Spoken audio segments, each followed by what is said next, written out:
이 시간 주보를 참고하실 때 여러분 앞에 귀의 소식 먼저 전하도록 하겠습니다. 우리 교회를 방문하신 모든 분들 주님의 이름으로 환영합니다. 등록 원하시는 분 말씀하시면 저희가 친절하게 도와드리도록 하겠습니다. 지난 주간에 등록하신 분이 계십니다. 우리 교회 한 가족이 되셔서 또 마음껏 우리가 영적인 교제 나누며 신앙생활 하실 수 있도록 기도해 주시고 또 먼저 다가서 주시고 함께 말씀을 나눠주시면 되겠습니다. 오늘 오후 찬양 예배는 재직 세미나입니다. 재직은 서리 집사 이상 모든 사람을 의미합니다. 우리가 재직이 무엇인가 한번 돌아보고 또 내년에 우리에게 갈 방향에 대해서 함께 이야기를 나누는 시간입니다. 꼭 시간을 내어서 집에 갔다 오셔서라도 함께 교제할 수 있는 시간을 가졌으면 합니다.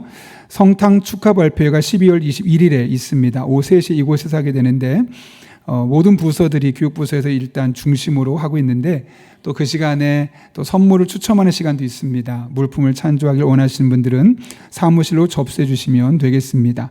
한 사람이 많은 거 하기보다는 하나하나 이렇게 모아지면서 또 우리 아이들에게도 큰 기쁨을 주고 함께하는 사람이 예수님의 오심을 축하하고 함께 기념할 수 있는 시간이 되었으면 합니다.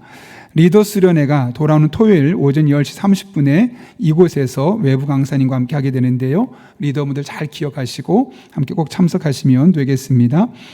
2026년 사역 지원 관련해서 안내 드립니다. 지난 한 해 수고해 주신 분들 진심으로 감사를 드립니다. 하나님께서 우리에게 주신 은사가 있고 재능들이 있습니다. 안 그래도 아까 2부 예배 끝나고 한 분이 그런 얘기 하시더라고요. 그동안은 사역을 안 했었는데 여러 가지 일들로 자그마한 역할이지만 내년에 좀 감당하고 싶다 하면서 물어보셔서 대화를 나눴던 시간이 있었습니다. 꼭 올해 한 사역을 내년에 또 하시게 되더라도 사역 신청서를 꼭 써주셔서 교회에서 함께 공동체가 함께 승인하고 또 함께 축복하는 시간을 가지려니 1인 1사역 이상으로 또 3개 이상 4개 이렇게 하시게 되면 너무 벅차니까 최대한 많은 사람이 하나씩 참여하는 게 가장 좋습니다. 주신 은사를 생각하고 또 적극적으로 참여하시면 되겠습니다. 자치회 임원 개선 내용을 보고해 주시길 부탁드리고요. 유현희 집사님 저에게 오신 지 한 2년 정도 되셨는데 아버지께서 하나님 부르심 받으셨고 오늘 오전에 천국 환송 예배가 있었습니다. 또 다음 주에 참여하실 때 큰 위로가 될 수 있도록 여러분 기도해 주시기를 부탁드립니다.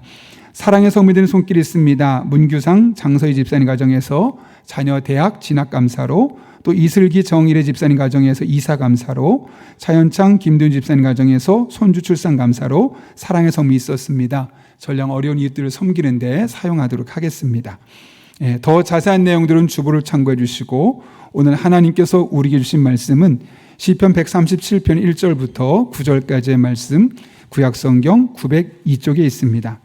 시편 137편 1절부터 9절까지의 말씀 제가 하나님의 말씀을 봉독하겠습니다. 우리가 바벨론의 여러 강변 거기에 앉아서 시온을 기억하며 울었도다. 그 중에 버드나무에 우리가 우리의 수금을 걸었나니 이는 우리를 사로잡은 자가 거기서 우리에게 노래를 청하며 우리를 황폐하게 한 자가 기쁨을 청하고 자기들을 위하여 시온의 노래 중 하나를 노래하라 함이로다. 우리가 이방 땅에서 어찌 여호와의 노래를 부를까? 예루살렘아 내가 너를 잊을진데 내 오른손이 그의 재주를 잊을지로다. 내가 예루살렘을 기억하지 아니하거나 내가 가장 즐거워하는 것보다 더 즐거워하지 아니할진데 내 혀가 내 입천장에 붙을지로다. 여호와여 예루살렘이 멸망하던 날을 기억하시고 에돔 자손을 치소서. 그들의 말이 헐어버리라 헐어버리라 그 기초까지 헐어버리라 하였나이다. 멸망할 딸 바벨론아 내가 우리에게 행한 대로 내게 갚는 자가 복이 있으리로다. 내 어린 것들을 바위에 메어치는 자는 복이 있으리로다. 아멘. 이것은 하나님의 말씀입니다. 우리 함께 기도하고 하나님 말씀 나누겠습니다. 거룩하신 아버지 하나님, 지난 한 주간도 우리를 눈동자처럼 지켜주실 뿐만 아니라 오늘 이렇게 주님 앞에 나와 예배하게 하신 은혜를 감사를 드립니다. 말씀 듣는 이 시간 우리의 닫혀있던 마음의 문을 활짝 열어주시고 성령으로 충만케 인도해 주셔서 선포된 말씀이 내게 주신 말씀을 들려지는 그래서 우리의 영혼을 깨우고 우리의 삶의 새로운 비전을 주고 앞길을 인도하신 하나님 만나는 복된 시간 되게 하여 주옵소서. 예수님의 이름으로 기도하옵나이다. 아멘. 우리 한번 앞뒤 좌우 옆에 있는 분 이렇게 인사해 볼까요? 늘 행복하길 기도할게요. 이렇게 인사하겠습니다.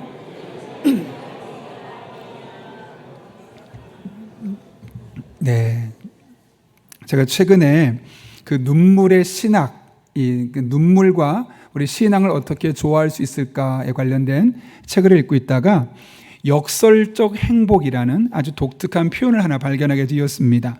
랜디 알콘이 쓴 행복이라는 책인데요, 그 책을 보게 되면 하나님 우리가 거룩하기를 원하신다. 그러나 거룩하기만 원하시는 것이 아니라 우리가 행복하기를 원하신다는 이야기를 합니다. 문제는 하나님은 우리가 행복하기를 원하시는데 우리가 어떻게 하면 행복해질지를 모르고, 그러다 보니 행복해져야 될 사람들이 행복하지 않은 일상을 살아간다는 것이죠. 그러면서 그는 많은 사람들이 자기의 삶이 좋아지거나 혹은 내가 원하는 상황이 지속될 때 행복한 감정을 느끼긴 하는데 그것이 반드시 행복을 전제하는 것은 아니라고 합니다. 오히려 그럴 때 또 다른 의미에서 우리가 행복을 경험할 수 있는 기회가 있는데 그것을 바로 일컬어 역설적인 행복이라고 말하죠. 고난이 있지만, 눈물이 있지만, 좌절할 수밖에 없지만 우리 그리스도인들이 여전히 그 고난 속에서, 눈물 속에서, 좌절 속에서 하나님을 붙들 때, 그 고난에 항복하면서 하나님을 신뢰할 때 우리는 역설적으로 그 안에서 다른 곳에서 경험할 수 없는 행복이라는 감정을 경험할 수 있다는 거죠. 또 다른 행복, 더 깊은 행복을 고난 속에서, 좌절 속에서 경험할 수 있는 겁니다. 그래서 그리스도인들에게 눈물은 더 이상 눈물이 아니고 절망은 더 이상 절망이 아니며 고통은 더 이상 고통으로 끝나지 않는 겁니다. 왜냐하면 그 안에서도 하나님만 붙들면, 하나님만 의지하면 역설적으로 또 다른 행복과 더 깊은 행복이 언제든지 우리의 것이 될 수 있기 때문에 그렇지요. 그래서 그리스도인은 언제나 어디서나 늘 무엇을 하든지 행복을 말할 수 있고 행복을 경험할 수 있는 사람들입니다. 바라기는 우리 성도 한 분 한 분의 삶이 날마다 그런 삶이 될 수 있기를 예수님의 이름으로 축복합니다. 오늘 본문의 말씀은 주전 586년경에 이스라엘이 바벨론에게 멸망하고 포로로 끌려갔던 사람들이 이제 바벨론 땅에서 불렀던 애가, 즉 슬픔의 노래입니다. 근데 오늘 1절을 보게 되면 그들이 우리가 바벨론의 여러 강변 거기에 앉아서 시온을 기억하며 울었도다 라고 이야기합니다. 그들이 울었던 장소는 바벨론의 여러 강변입니다. 그들은 식민지였고 또 노예로서 노동자였기 때문에 포로 신분이어서 더 좋은 도시나 그런 성읍에 살 수가 없었고, 그들은 늘 많은 경우에 운하 건설 현장에 투입되었기 때문에 여러 강변 주변에서 텐트를 치고 사는 것이 일상적이었습니다. 지금 그런 상황을 염두에 두고 있는 것이죠. 그렇다면 그들이 왜 그렇게 울었을까요? 성경을 보게 되면 덤덤하게 표현해서 그냥 가볍게 울었다 정도로 보이지만 원문은 빠카라는 단어를 썼습니다. 그것은 통곡하다, 방송대곡하다, 그러니까 크게 울었다는 거죠. 왜 이렇게 그들이 통곡하며 울었을까? 혹시 주변에 함께 일하던 동료가 죽어서 때문일까? 아니면 우리가 왜 여기까지 끌려와서 이런 일을 해야 되나? 그런 포로살이의 서름 때문일까? 그런 것이 아니었습니다. 오늘 본문은 그들이 울었던 이유를 시온을 기억하며 울었다고 이야기합니다. 여러분, 시온이 도대체 어디길래 그 시온을 기억하며 그들이 방송대곡할 수밖에 없었을까요? 사진을 보시면 아시겠지만 시온은 예루살렘 성 외곽에 있는 하나의 산입니다. 그런데 그 산은 그냥 단순한 여러 개의 하나의 산이 아니라 하나님께서 신명기에서 특별히 내가 너희를 만나주겠다고 말씀하셨던 산이었습니다. 신명기 12장 11절과 12절은 이렇게 이야기하죠. 제가 한번 읽어보겠습니다. 너희는 너희의 하나님 여호와께서 자기 이름을 두시려고 택하실 그곳으로 내가 명령하는 것을 모두 가지고 갈지니 곧 너희의 번제와 너희의 희생과 너희의 11조와 너희 손의 거제와 너희가 여호와께 서원하는 모든 아름다운 서원물을 가져가고 너희와 너희의 자녀와 노비와 함께 너희 하나님 여호와 앞에서 즐거워할 것이요 라고 말합니다.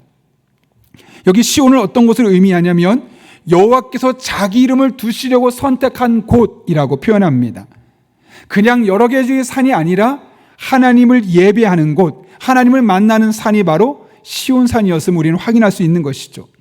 따라서 그들이 그곳에서 바벨론 강가에서 방성대곡하며 통곡하게 되었던 것은 주변에 아주 가까운 사람이 세상을 떠났기 때문도 아니었고, 이 타향살이하는 서름 때문도 아니었고, 지금 타향에서 저 먼 곳, 과거에 우리가 하나님 앞에서 예배드린 곳에 더 이상 갈 수 없어서 예배할 수 없는 그 마음, 그 안타까운 마음, 그 안타까운 현실에 대한 속상함 때문에 흘렸던 눈물이었음을 확인할 수 있는 겁니다.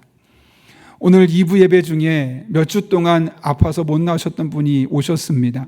예배 끝나고 나서 잠깐 서로 기도하는데 막 눈물 흘리시는 거예요. 원래 오늘 오실 계획이 아니었대요. 근데 아침에 일어나는데 그렇게 예배 드리러 가고 싶더랍니다. 뭐 그렇다고 예배를 아예 안 드린 게 아닙니다. 온라인으로 예배는 드리긴 했습니다. 몸이 아파서 병원에 교회에 올 수 없으니까요. 그런데 오늘 아침만은 너무 이 자리에 와서 함께 예배하고 싶었다는 거예요. 그래서 아내와 함께 예배 드리고 나서 끝나고 함께 기도하는데 막 눈물을 글썽글썽해서 제가 막 마음에 눈물이 나는 거예요. 하나님, 이렇게 오신 분이 예배 가운데 은혜 봐야 되지 않겠습니까? 막 그런 마음을 함께 기도했던 적이 있습니다. 지금 바벨론 땅에 있었던 사람들도 같은 마음이었던 겁니다. 내가 저곳에 가서 예배를 드려야 되는데 갈 수 없는 그 상황, 그 안타까운 현실에 대한 속상함이 너무너무 커서 펑펑 눈물을 흘리면서 방성대곡했다는 거죠. 그들의 마음속에 예배에 대한 사모함, 예배에 대한 영적인 갈망이 얼마나 컸었는지를 우리는 능히 짐작할 수 있습니다. 왜 그랬을까요, 여러분? 그들은 예배 나올 때마다 하나님의 은혜를 경험했던 겁니다. 만약 그것이 아니라 늘 형식적인 예배, 어쩔 수 없이 가는 의무적인 예배였다면 예배 자리는 불편한 자리였고 어쩔 수 없이 가는 자리였을 겁니다. 그러나 그 예배 자리가 너무 사모되었다는 것은 그때그때마다 주신 은혜가 그들의 삶에 경험되었음을 우리는 확인할 수 있었던 것이죠. 이에 대해서 평생을 성전에 살면서 예배했던 예배 전문가였던 고라 자손이 시편 84편에서 이렇게 이야기합니다. 여러분이 한번 읽어볼까요? 이 고라 자손의 마음을 함께 읽겠습니다. 시작. 주의 집에 사는 자들은 복이 있나니 주께 힘을 얻고 그 마음에 시온의 대로가 있는 자는 복이 있나이다. 그들이 눈물 골짜기로 지나갈 때 그곳에 많은 샘이 있을 것이며 이른 비가 복을 채워주나이다. 아멘. 여기 보면 주의 집에 사는 자들이 복이 있다 그래요. 아, 그럼 교회에서 먹고 자는 사람인가? 아니요. 5절은 구체적으로 말합니다. 주께 힘을 얻고 그 마음에 시온의 대로가 있는 자. 시온의 대로는 마음속에 있다 그래요. 그게 무슨 말이냐면 그 마음속에 그 시온에 가서 예배드렸던 그 마음이 늘 있어서 그 마음이 시온을 향해 활짝 열려있는 사람. 그러니까 눈만 뜨면 가서 예배하고 싶고 자리에서 일어서면 또 예배하러 가고 싶고 그 마음속에 하나님 만나고 싶은 그 예배에 대한 열정과 열망이 가득한 상태를 일컬어 그 마음에 시온의 대로가 있는 자라고 말합니다. 그런 사람이 복이 있다. 돈이 많고 건강하고 멋지게 생겨서 인기 많은 사람이 복 있는 사람 맞지요. 그러나 성경은 그런 거 조금 없어도 부족해도 늘 그 마음속에 하나님을 향한 예배 갈망이 있는 사람, 오늘도 가서 예배 가서 은혜 받아야지, 예배 가서 하나님 은혜를 경험해야지, 그런 마음으로 예배를 사모하는 사람이 정말 복 있는 사람이다 이야기합니다. 어떤 복이 있죠? 눈물 골짜기로 지나갈 때 많은 샘이 있을 것이고 이른 비로 복을 채워주신 하나님 만나는 그런 은혜가 있을 것임을 이야기합니다.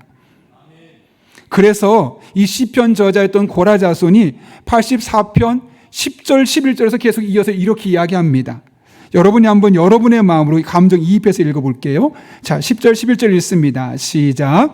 주의 궁정에서 한 날이 다른 곳에서의 첫날보다 나은즉 악인의 장막에 사는 것보다 내 하나님의 성전 문지기로 있는 것이 좋사오니 여호와 하나님은 해요 방패이시라. 여호와께서 은혜와 영화를 주시며 아멘. 아멘이 맞으시죠? 주의 궁정에서의 한 날, 하나님 앞에 나와 예배되는 그 한 날이 다른 곳에서 아무리 좋은 첫날보다 훨씬 더 그의 마음속에 좋았다는 거예요.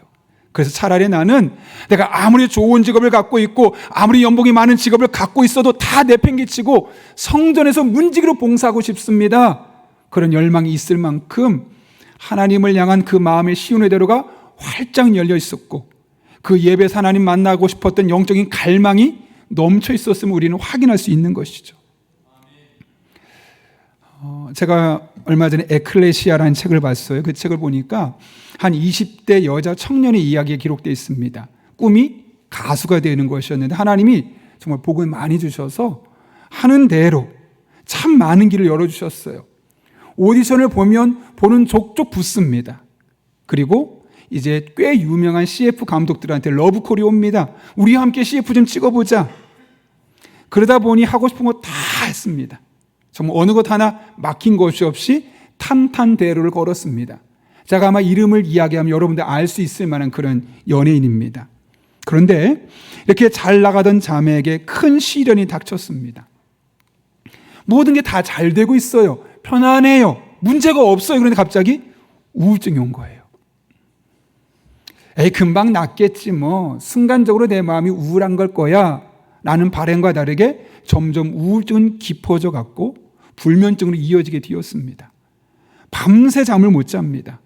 그러다 잠깐 잠들면 헛소리를 하기 시작하고 또 잠깐 정신 차려 깨고 나서 보면 오른손에 칼이 들려 있고 왼손에 못이 들려 있고 막 너무 겁이 나는 거예요. 사는 것이 더 괴로웠다고 합니다. 오죽했으면 어머니에게 이런 편지를 썼습니다. 엄마, 미안해요. 나 먼저 갈게요. 지옥에 떨어져도 어쩔 수 없을 것 같아요. 너무너무 힘들어서 그 우울증과 불면증이 이어지다 보니까 사는 게 너무 힘들어서 어머니에게 불효자 같은 마음으로 이런 유언장 같은 편지까지 썼던 겁니다. 에이, 뭐 예수 믿지 않는 아이라면 그럴 수 있겠지요. 그러나 그녀는 지금까지 자신의 삶이 잘 되어 온 것이다 하나님의 은혜였다고 고백했던 청년입니다. 혼란스러운 거예요. 하나님의 은혜로만 살아왔고 여태까지 다 잘 되게만 했는데 갑자기 내 마음에 우울증과 불면증이 찾아온 거예요. 당황스러운 상황에 빠진 것입니다. 그런데 이 자매가 참 귀한 것은 이대로 두어서는 안 되겠다라는 마음을 먹게 되었고 결단하고 사력을 다해서 하나님을 찾은 겁니다. 하나님이 여전히 내 손 붙들고 계신데 하나님 손을 놓고 내 인생도 포기할 거야가 아니라 하나님을 더욱더 꽉 붙잡아야겠다. 그런 마음이 들어서 예배의 자리로 참여하기 시작합니다. 그리고 예배 시간에 특별히 말씀 끝나고 기도하는 시간이 있었는데 대부분의 사람이 기도하기도 하지만 눈 멀뚱멀뚱 뜨고 기도 끝나기만 기다렸었던 청년이었는데 이제 자기의 삶이 그러니까 그 순간 하나님의 말씀을 붙들고 자기의 마음에 있는 것을 다 토로하는 겁니다. 하나님, 너무 힘들어요. 죽고 싶어요. 기도하기 시작했습니다. 어느 날 하나님 그녀를 만나 주셨습니다. 이런 마음을 주시는 거죠. 얘야, 내가 너 얼마나 사랑하는지 알아? 불면증이 있어도 우울증이 있어도 여전히 내가 너를 향한 사랑은 변하지 않았다는 마음을 주시는 겁니다. 예배 가운데 기도하면서 하나님의 그 만져주심을 경험한 그녀, 자살 충동까지 이끌어내었던 우울증과 불면증이 정말 거짓말처럼 그날 한날 예배드리고 깨끗이 사라졌습니다. 그리고 이제 멀쩡하게 과거의 모습으로 돌아갈 수 있게 되었죠.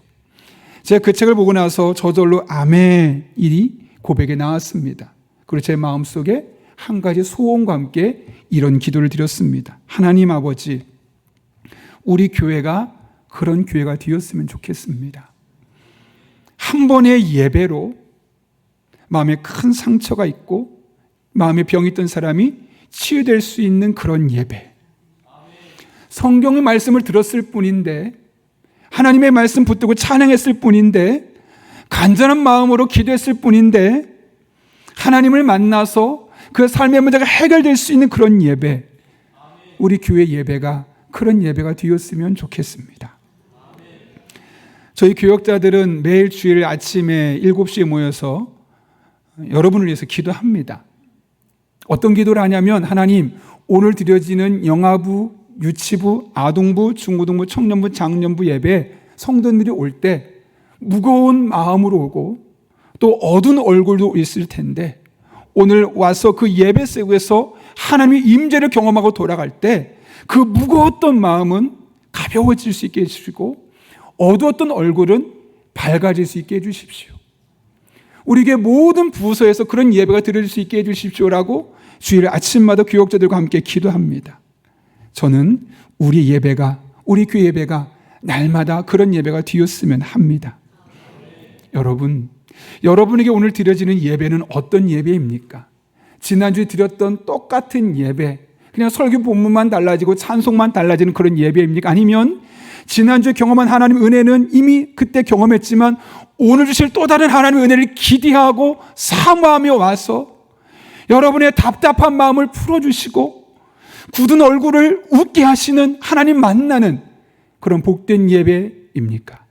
그리고 그런 예배를 사모하면서 오십니까? 아니면 어쩔 수 없이 무서워서 겁이 나서 드리는 예배입니까?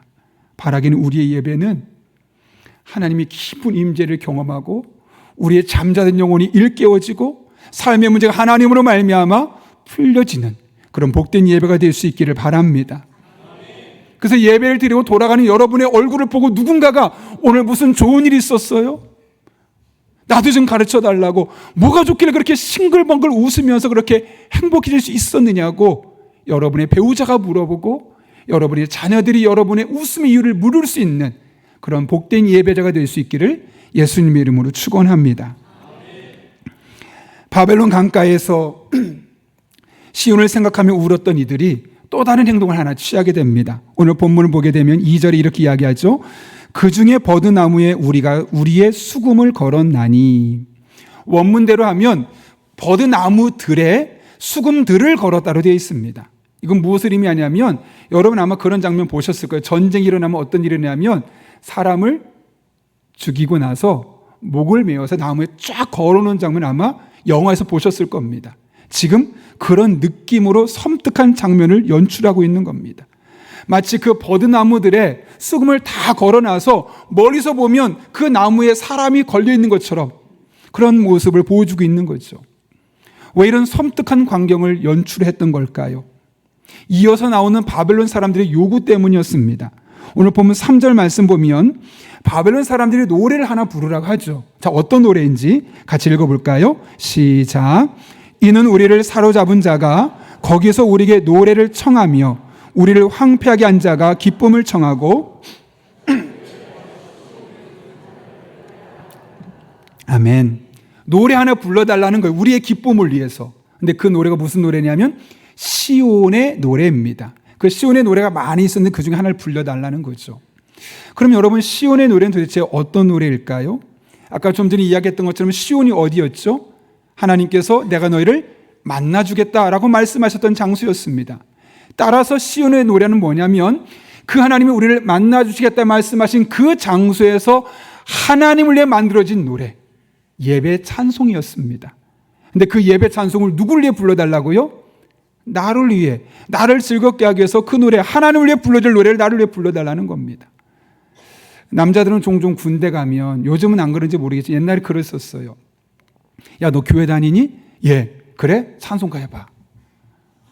뭐 하나님 믿어서 찬송하라는 게 아니라 무시하는 거예요. 아, 너 겨우 교회 다니는 애구나.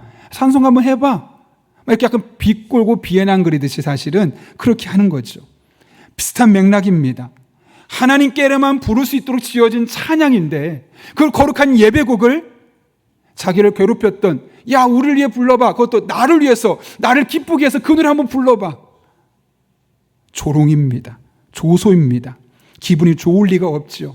그래서 그들은 절대로 그 노래를 부르지 않겠다는 그런 강력한 저항의 의지를 보여주기 위해서 노래를 불러서 썼던 악기였던 수금을 버드나무에 다 걸어놓은 겁니다.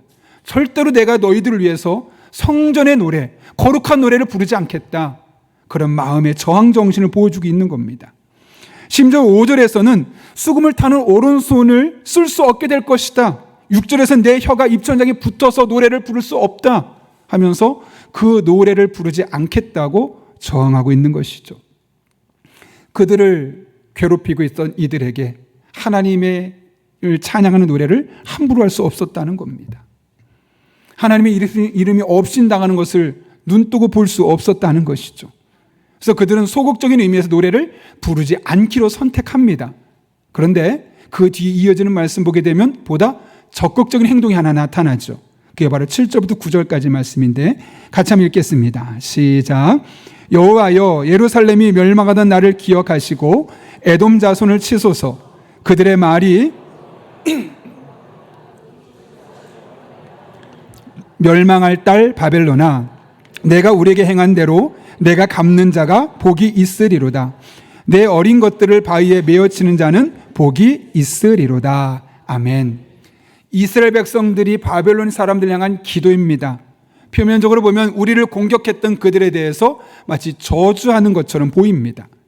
그런데 이것은 개인적으로 저주하거나 복수심을 표현하는 것이 아닙니다. 오히려 내 마음에 있었던 그 응어리들을 하나님께 다 쏟아놓고 공의의 하나님께서 이 상황을 판단해 주셔서 가장 공의롭게 일이 진행될 수 있게 해달라는 그런 간구, 그런 기도 제목이었던 것이죠.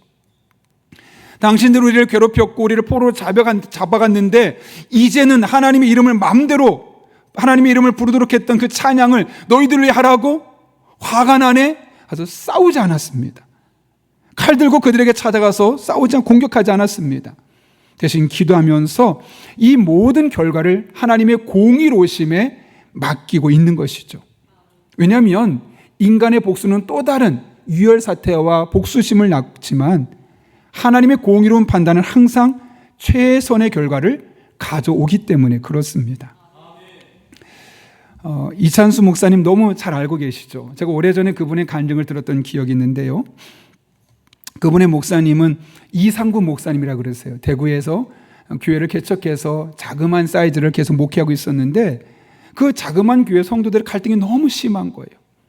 이 성도들의 갈등은 결국 어디까지 이어지냐면 목사님에 대한 원망까지 이어지게 되어 있습니다. 그래서 교회가 시끌시끌합니다. 그런 가운데 그 목사님의 아버지는 내가 목회자인데 그들과 말다툼한다고 내 마음이 시원해질 것도 아니고 교회는 더욱더 힘들어지겠다는 판단 안에 이 갈등을 해결하기 위해서 하나님 앞에 그 문제를 맡기자. 그리고 40일 금식 기도에 돌입하죠. 그 마음속에 있는 응어리들도 쏟아내고 이 교회를 위해서 성도들이 다 풀어지기를 바라고 그렇게 40일 동안 기도가 시작되었는데 17일째 되었을 때 기력이 쇠해지면서 결국 세상을 떠나게 됩니다. 어린 이찬수 목사님에게 이 상황이 이해가 안 됐습니다. 아니 하나님을 위해서 목숨 걸고 기도한 거 아닙니까? 그러면 응답해 주셔야지 어떻게 응답은커녕 죽게 만드시는 겁니까? 큰 충격이었죠. 그런데 더 큰 충격이 그 뒤에 나타납니다. 어찌됐든 세상을 떠나시게 되어서 장례를 치르게 되는데 어쨌든 그 교회 담임 목사님 아니셨겠습니까? 그래서 이제 적어도 장례 치를 때 교회 잠깐 들렸다 가자 이렇게 생각해서 운구차를 타고 교회로 오는데 몇몇 중직자들과 목사님을 반대했던 분들이 여기도 두르지 말라는 겁니다. 교회 마당도 두르지 말라는 거죠. 재수 없다. 교회 분위기 안 좋아진다. 가라. 결국 교회도 들어오지 못하고 떠났습니다. 그리고 아버지가 돌아가시자마자 이제 필요 없으니 사택 비워달라. 그래서 그 가족들의 마음속에 있는 슬픔도 채 갈무리하기 전에 길가에 나앉게 되었습니다. 이때 이찬수 목사님의 마음속에 쓴뿌리가 바뀌었다고 합니다. 하나님 살아계시다면 이런 일이 있을 수 없지. 교회 다니는 사람들 겉으로 볼 땐 다 좋아 보이지만 가짜야. 다 이기적이야. 자기 욕심만 차리는 거야. 나는 절대로 교회 안 다닐 거고 목사는 더더욱 안 할 거야. 상처를 안았던 그분은 가족과 함께 미국으로 떠납니다. 그리고 하나님도 떠납니다. 그러나 결국 하나님을 완전히 떠날 수는 없었습니다. 어머니의 끈질 기도와 설득에 30대가 되었을 때 다시 신앙을 붙들기로 하죠. 그러나 그분의 마음속에 문제가 하나 있었습니다. 하나님은 괜찮은 것 같은데 아직 마음속에 용서가 안 되는 겁니다.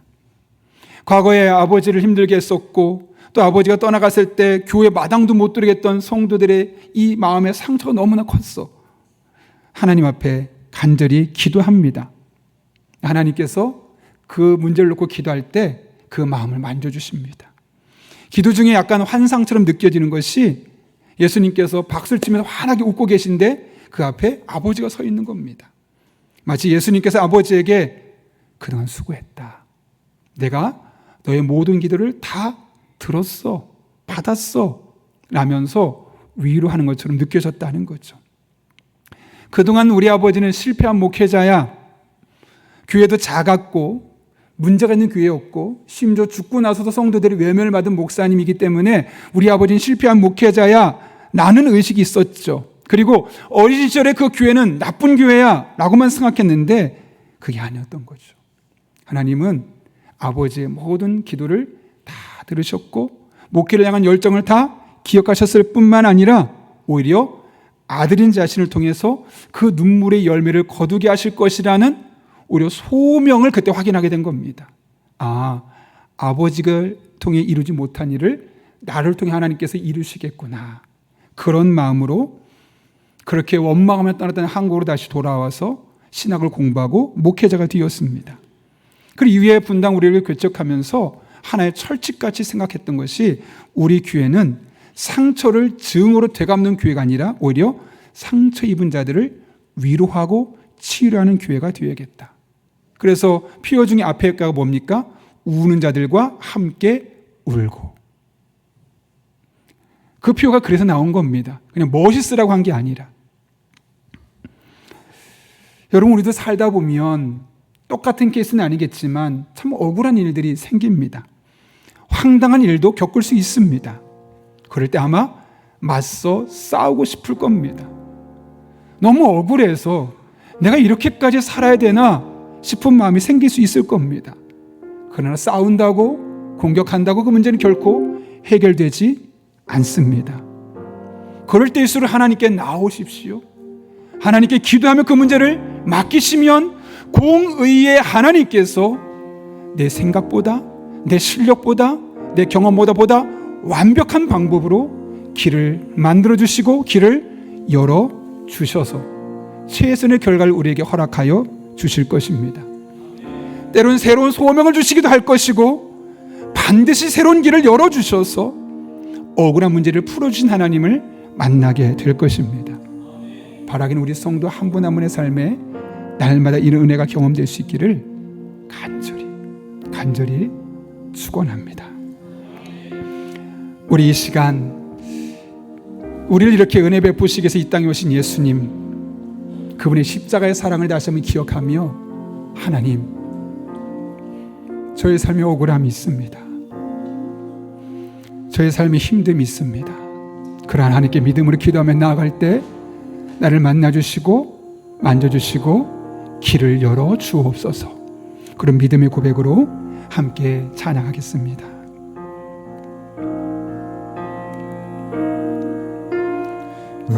우리들을 위하여 십자가에 못 박혀 주셨습니다. 바로 여러분 한 분 한 분을 위해서 예수님 친히 십자가에 못 박혀 죽으셨습니다. 모든 죄를 용서하사 의인 삼아 주신 주. 아멘. 어떤 일이 있어도 나를 버리지 않고 죽기까지 사랑하신 나의 귀한 예수님, 내 마음의 한 자리, 가장 귀한 그 자리에, 가장 귀한 그 자리 주오셔서 앉으소서. 주님만 나의 보배, 내 마음의 한 자리, 가장 귀한 그 자리 주옵소서. 다스리소서. 주님만 나의. 다시 한번 고백하겠습니다. 우리 죄를 위하여, 우리 죄를 위하여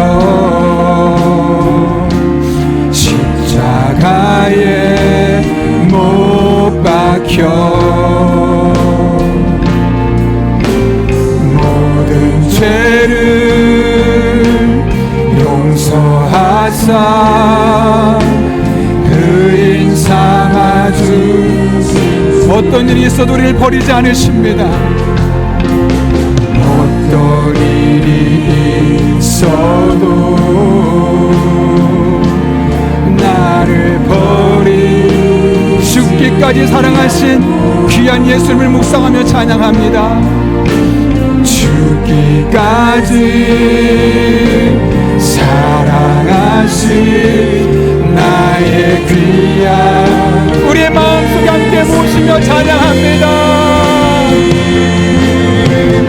내 마음의 한 자리 가장 귀한 그 자리 주오셔서 앉으소서. 주님만 나의 보배.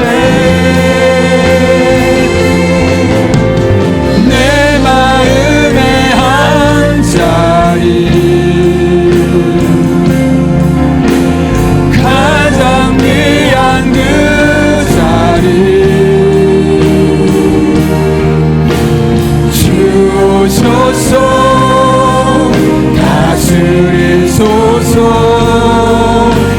우리 다시 한번 더 믿음으로 고백합니다. 내 마음의 한 자리, 내 마음의 한 자리 가장 귀한 그 자리에 가장 귀한 그 자리 주님 오셔서 우리를 다스려 주시옵소서. 주 오셔서 앉으소서. 주님만 나의 보. 내 마음의 한 자리, 내 마음의 한 자리. 아멘. 가장 귀한 그 자리 주소서. 다스리소서. 주님만 나의. 우리 이 시간 함께 기도하겠습니다. 함께 기도하실 때 오늘 말씀을 붙들고 기도합니다. 혹여나 우리가 하나님께 드렸던 그 예배가 형식적인 예배, 어쩔 수 없이 드려야 하는 예배였다면 하나님 아버지, 우리들의 마음속에 하나님을 예배를 향한 영적인 갈망을 회복시켜 주셔서 뒤돌아서면 또 예배드리고 싶고, 뒤돌아서면 또 예배드리고 싶고, 그렇게 우리들의 마음속에 시온을 향한 대로가 열려지는 그런 복된 예배자 되게 도와주시옵고, 예배 드릴 때마다 우리를 만나주셔서 마음의 상처를 회복시켜 주시고 삶의 꼬인 문제들을 풀어주시고 하나님 은혜로 감격할 수 있는 복된 일상이 되게 하여 주옵소서. 원치 않는 억울한 일들이 생길 수 있지만 고기 하나님께 맡겨드립니다.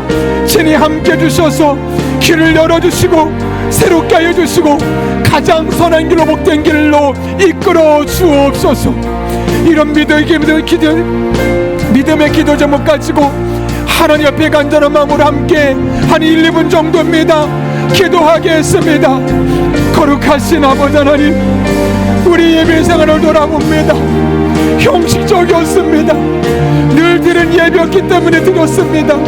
안 드리면 하나님 심판하실까 두려워 어쩔 수 없이 드렸던 예배들을 드렸던 적도 있습니다. 그러나 이 시간 함께 기도하오니 우리들의 그 마음의 깊은 자리에 하나님 찾아가여 주셔서 우리의 생과 삶을 다스려 주셔서 하나님의 온전한 예배자로 거듭나는 복된 시간 되게 하여 주옵소서. 하나님 아버지, 우리들을 만나 주시옵소서. 우리들을 만져 주시옵소서. 하나님 앞에 우리들의 영혼이 예배를 향한 영적인 갈망이 회복되게 도와주시고 예배를 향한 삶이 회복되게 도와주시고 그런 마음으로 예배 드릴 때마다 우리들을 만나 주셔서 하나님 우리들의 마음의 질병을 고쳐주시고 육체병도 고쳐주시고 꼬였던 삶의 문제도 해결해 주셔서 예배가 하나님 만나는 복된 시간 되게 하여 주옵소서. 하나님과 동행하는 자리, 하나님의 임재를 경험하는 자리, 하나님의 은혜 안에 거하는 자리가 될 수 있도록 우리 예배 가운데 진히 함께하여 주옵소서. 때는 억울할 수 있지만 공의 하나님께 맡겨드립니다. 길을 열어 주옵소서. 억울한 마음을 풀어주시고 공의롭게 그 일을 판단해 주셔서 하나님의 은혜를 경험하게 하시고 능력을 경험하게 하시고 지혜를 경험하게 도와주시옵고 하나님이 우리 아버지 되심을 온전히 목도할 수 있도록 하나님 아버지 은혜를 더하여 주옵소서. 우리 성도들을 만져주시옵소서. 우리 성도들을 만나 주시옵소서.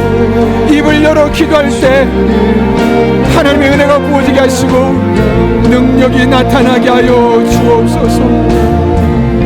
그렇게 하나님만을 바라보며 나아가오니, 그렇게 하나님만을 의지하며 나아가오니 우리 성도 한 사람 한 사람을 예배 가운데 만나주시고 예배 드릴 때마다 만나주셔서 하나님 앞에 온전하게 새로운 삶을 살아갈 수 있는 귀하고 복된 성도들로 인도하여 주옵소서. 그렇게 주님만을 바라보며 나아갑니다. 하나님 아버지 축복하여 주옵소서. 은혜를 베풀어 주옵소서.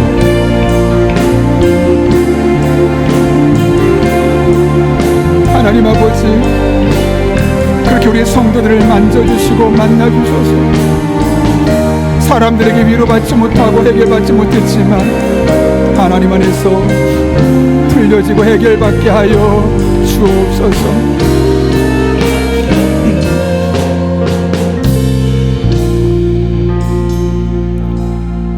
살아계신 하나님 아버지, 오늘도 우리를 주님 전에 불러주시고 예배할 수 있는 영적인 특권 허락하신 은혜 진심으로 감사를 드립니다.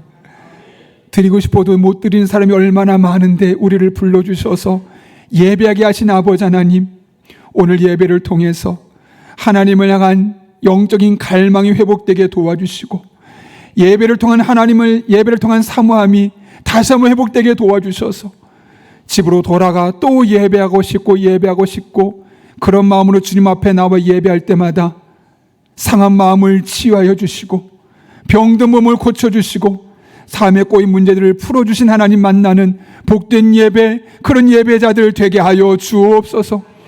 때로는 억울한 일들이 있을 수 있지만 하나님 앞에 공의 하나님께 모든 걸 내어 맡기고 간절히 기도하며 나아갈 때 그 마음의 억울함을 풀어주시고 새로운 길을 열어주시고 하나님의 선하심을 경험하는 복된 성도님들 되게 하여 주옵소서. 예수님의 이름으로 기도하옵나이다. 아멘.